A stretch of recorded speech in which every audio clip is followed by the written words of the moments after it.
Hi there, my name is George Balchin and I'm the Conservation Research Manager at Sussex Inshore Fisheries and Conservation Authority, or Sussex IFCA. A quick background on the IFCAs.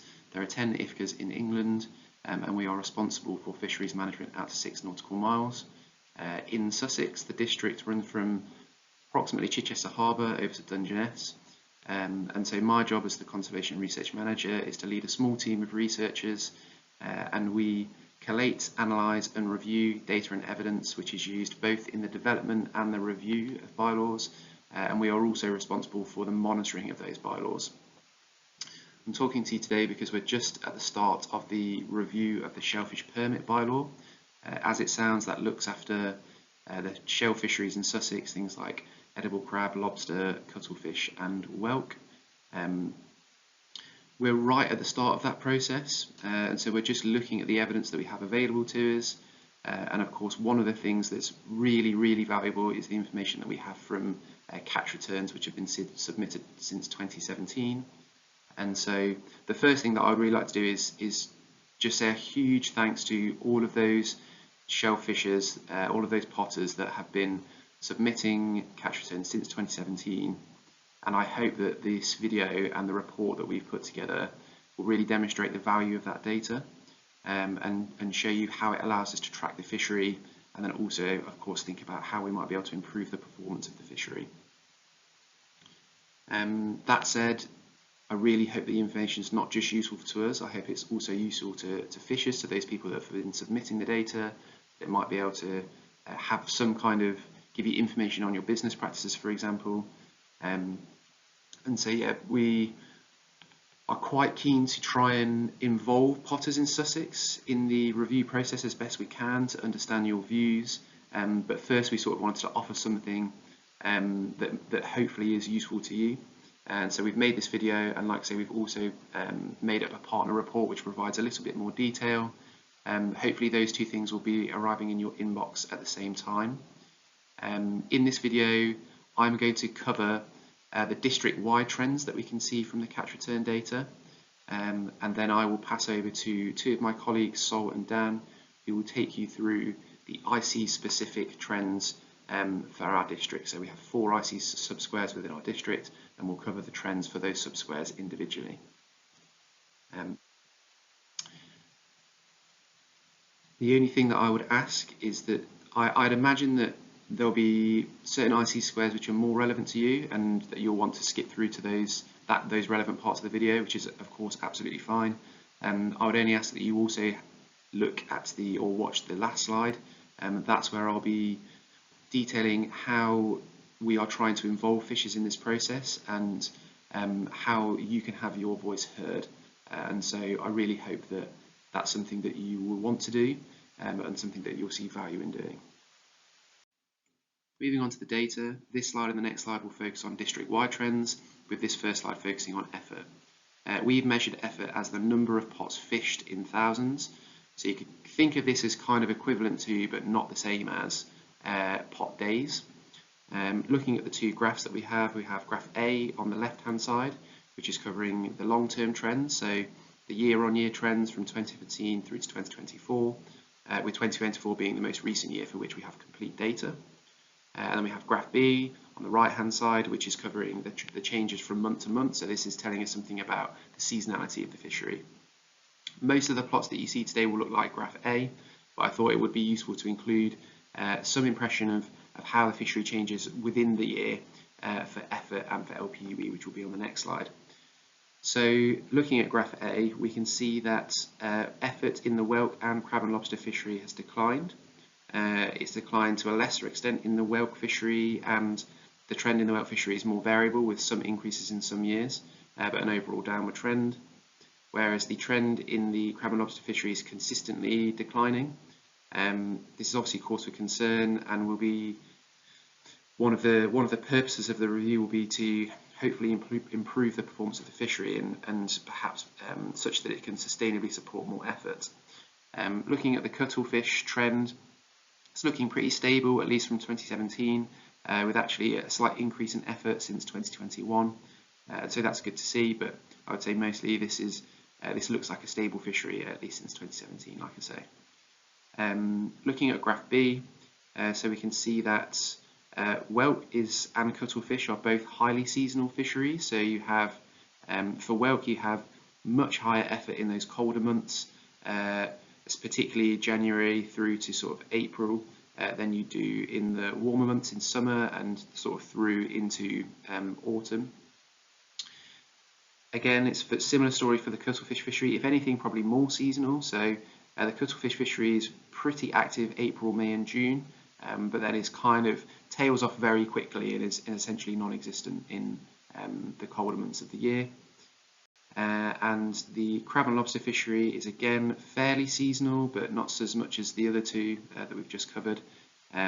So for crab and lobster, the highest effort is again in those summer months, sort of June, July, but effort is spread through the year for the crab and lobster fishery. This slide is showing us something quite similar to the previous slide, except for instead of looking at efforts, we're looking at landings per unit effort. Landings per unit effort is an average. It tells us on average how many kilos of shellfish are landed for every pot that is fished. And it's really useful for us because it's essentially telling us something about the efficiency and the performance of the fishery. Looking at graph C, we can see that the LPUE trend for cuttlefish, the green line, starts at around 1 kilo per pot and ends just above 1 kilo per pot, but there's a lot of variation in between, so it hits almost 3.5 kilos per pot in 2020. That's not particularly unexpected. Cuttles are naturally quite variable. They tend to turn up in large numbers in some years and not so much in other years, and so overall I would say this represents a fairly reassuring LPUE trend. For whelk, it starts at around 1.5 kilos per pot and ends just above 1.5 kilos per pot, but there's very little variation in between. That LPUE trend is really stable. And so although we have declining effort, as we saw on the previous slide, we can see here that LPUE is very consistent, very stable, and that's certainly reassuring. Unfortunately, there's not much that's reassuring about the edible crab trend. It's declined fairly consistently from 2017 through to 2024.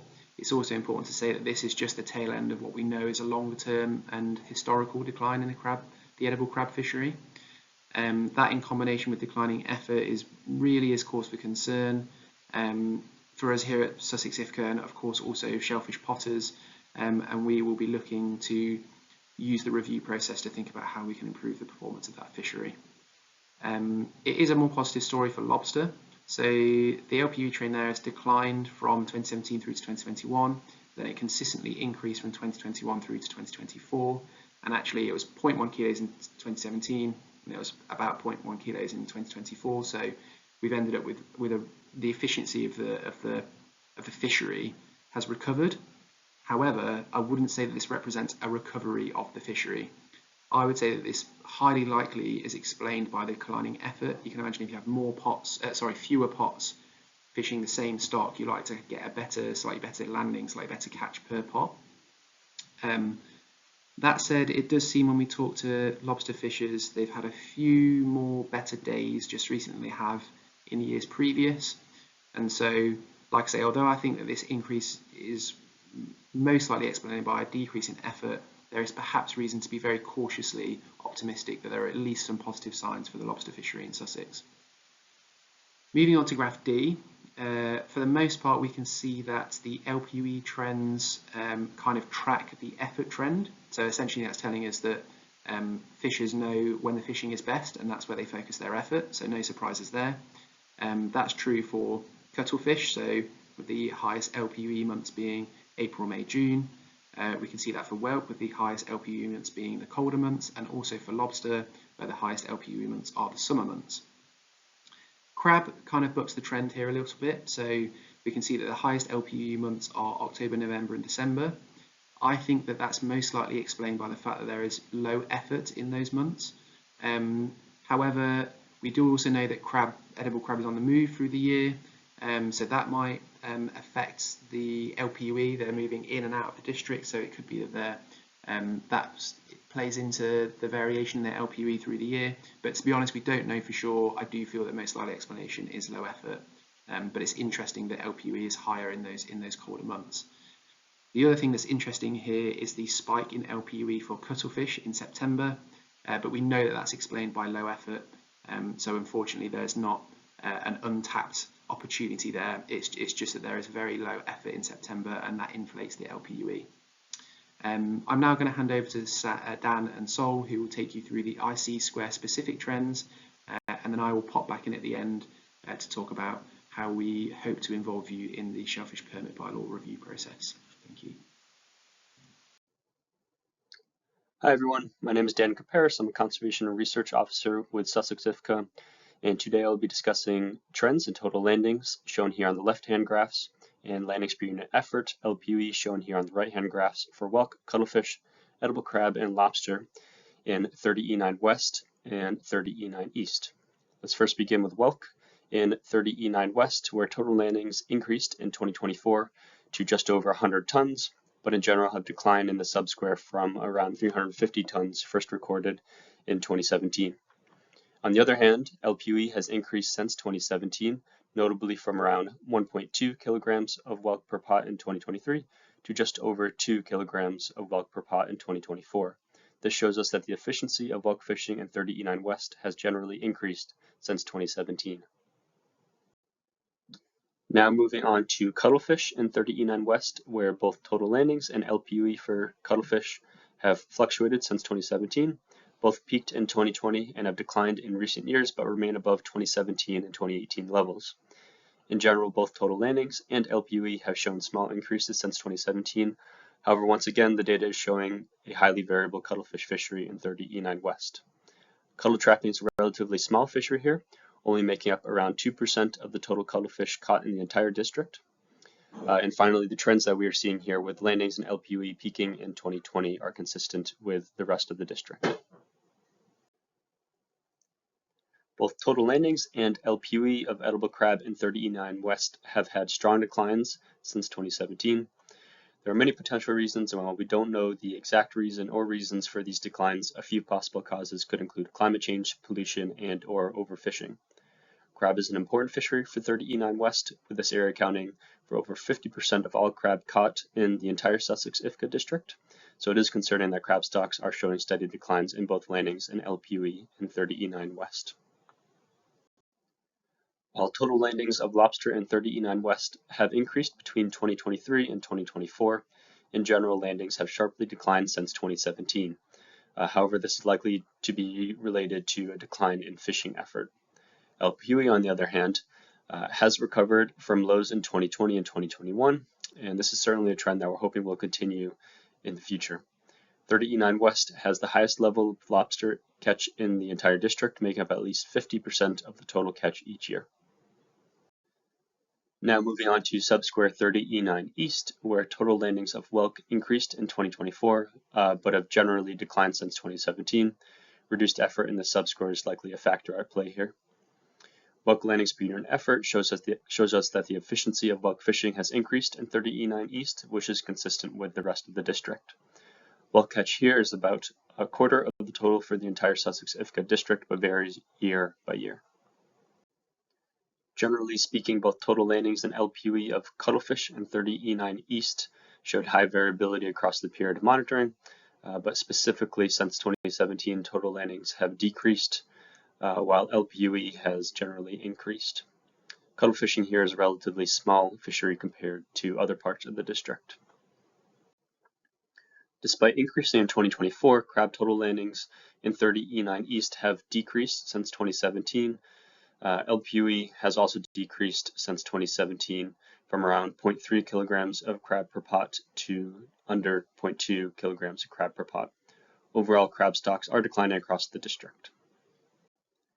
Lobster total landings in 30E9 East have declined in general since 2017, whereas LPUE has fluctuated substantially between 2017 and 2024.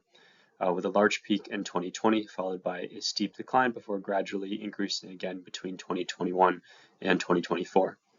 There's relatively small amounts of lobster caught in the subsquare, so it's difficult to make judgments on lobster trends in 30E9 East.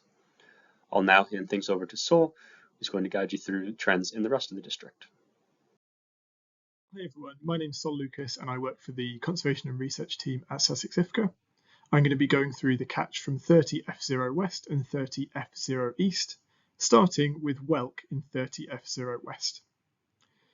So this graph on the left shows that whelk landings have increased since 2017 to now, although recently there have been fluctuations in the whelk catch, ranging from between about 300 tonnes and about 550 tonnes. Whelk is a really important fishery for the subsquare and accounts for about 50% of the total whelk catch in the entire Sussex district. Landings per unit effort of whelk have followed a similar trend, where we've seen an overall increase since 2017 to now, although there has been some variability in the last few years. Moving on to cuttle fishing, cuttle trapping is quite a variable fishery, and it's hard to make trends in the landings or the LPUE, where both the landings and the LPUE have gone up and down through the years.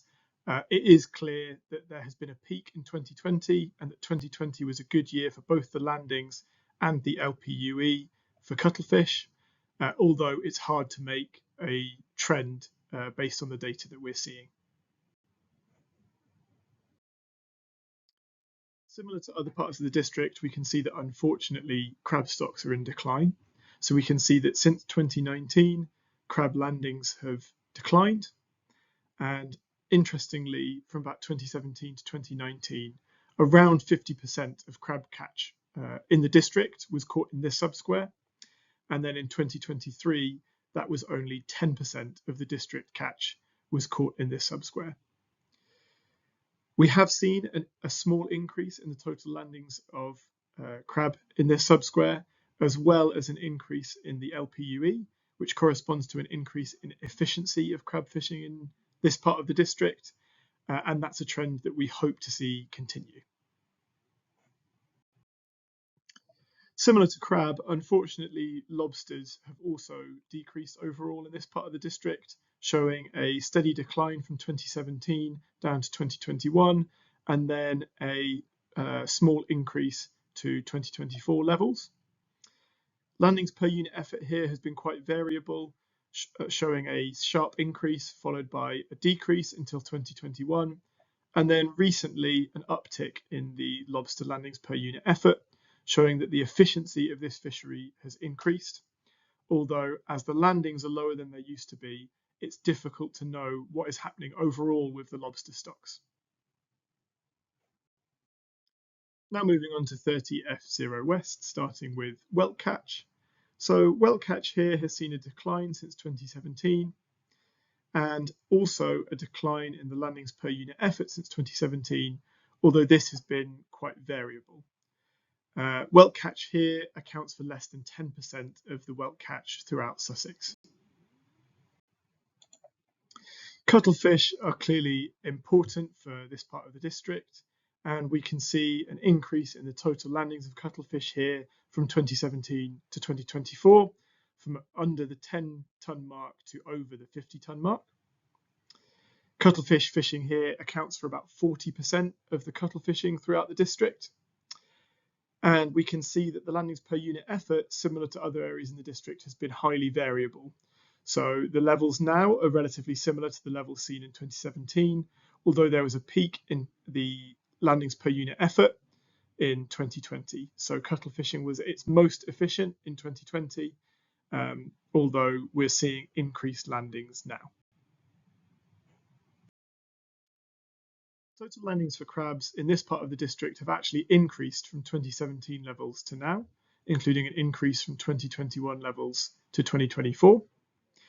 And the landings per unit effort follow a similar trend, with an increase from 2017 to levels now, and also an increase in LPUE from 2021 and 2022 levels to 2024 levels. It's important to note that the crab landings in this part of the district are low, so the total landings are generally under the 3-tonne mark, and crab catch here accounts for less than 10% of crab catch throughout the district. So it's difficult to tell from these numbers alone how crab catch is doing throughout the entire district, and unfortunately in other areas we're seeing crab catch in decline. Lobster landings have also increased in this part of the district from 2017 levels to now. Unfortunately, this has not been seen in other areas in the district. And landings per unit effort has been quite variable for lobster, so there's been a decrease from 2017 levels to now, but more recently there has been a small increase from 2022 levels to 2024. I'll now pass on to George, who will wrap up. This is the last slide. Thank you for bearing with us. I'd like to again say a massive thank you to all of those shellfish permit holders that have been submitting catch returns since 2017. I really hope that this has showed how that information is valuable to us, and I also hope that by presenting it in this way, we've made it valuable to you too. As I said, we are starting the shellfish permit bylaw review. We are right at the start of that process, and we are very keen to understand the views of fishers. We want to do that by conducting conversations with permit holders in the district. We'll be using a specific methodology called a semi-structured interview, but really it will just be a conversation with one of the conservation and research officers, either myself or Sol. We'll be using those conversations to identify themes that are common across all of them, and that really will inform sort of where we start with the review. So I would encourage you to be involved in the process if that's something that you want to do. It really is an opportunity to have your voice heard. You'll be receiving an invite via email, so please do respond to that email and we will come back to you and arrange a time. We would love to be able to interview every permit holder in Sussex. Unfortunately, we just don't have the resource to do that, so we will be selecting a subset. But like I say, it's your opportunity to tell us what you think is working well, what you think is not working so well, what changes that you might want to make, and we are here to listen. So please do respond, please do come in for a chat, and I hope to meet you soon. Thank you very much.